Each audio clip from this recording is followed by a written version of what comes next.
नारायणाय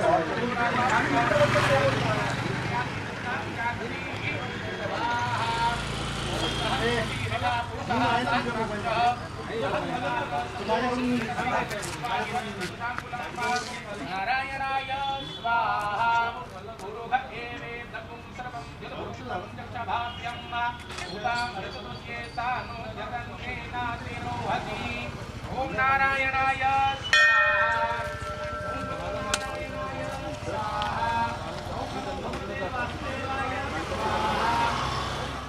आज होणाऱ्या भारत पाकिस्तान यांच्या सामन्यामध्ये भारताचा विजय व्हावा यासाठी आपण बघू शकतो की नागपूरमध्ये होम हवन केलं जात आहे। भारतीय क्रिकेटरांचे फोटो घेऊन पूजापाठ केला जात आहे आणि कुठेतरी हनुमानाला साकडं घातलं जात आहे की आजच्या सामन्यामध्ये या सर्व खेळाडूंना बळ द्यावं आणि आजच्या सामन्यामध्ये भारताचा विजय व्हावा। जर का तुम्ही दृश्यांमध्ये बघितलं तर नागपूरच्या खामला परिसरातील हनुमान मंदिर आहे। या हनुमान मंदिरामध्ये सध्या होम हवन केलं जात आहे आणि आजच्या सामन्यामध्ये भारताचा विजय होईल हा देखील विश्वास या सर्व क्रिकेट रसिकांना इथे आपल्याला पाहायला मिळत आहे। ज्यांनी होम हवनवर ते बसले पंजित होत आहे, पण त्यांना विचारूया काय साकडं घालत आहे देवाकडे तुम्ही?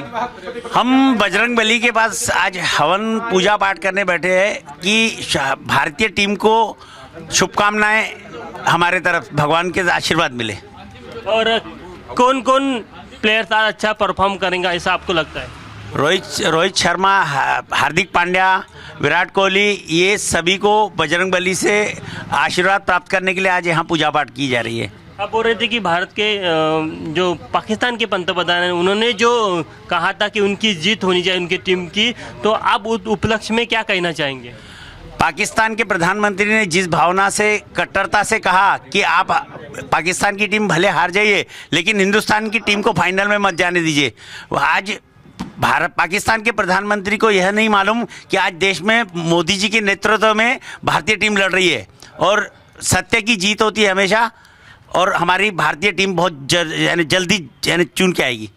आपण बघू शकतो की रोहित शर्मा असेल, विराट कोहली असेल, हार्दिक पांड्या असेल, या सर्व खेळाडूंची फोटो घेऊन इथे ज्या प्रकारे हे सुरू आहे होम हवन, त्यावरून असं लक्षात येतं की इथे जो देशातले जे रसिक आहे यांच्यासाठी क्रिकेट हा धर्म आहे आणि खेळाडू हे त्यांच्यासाठी देवाच्या रूपामध्ये आहे आणि त्यामुळेच भारतीय खेळाडूंना देवाच्या रूपामध्ये पूजलं जात आहे आणि होम हवन केलं जात आहे।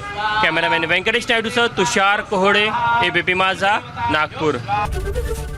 एबीपी माझा, उघडा डोळे बघा नीट।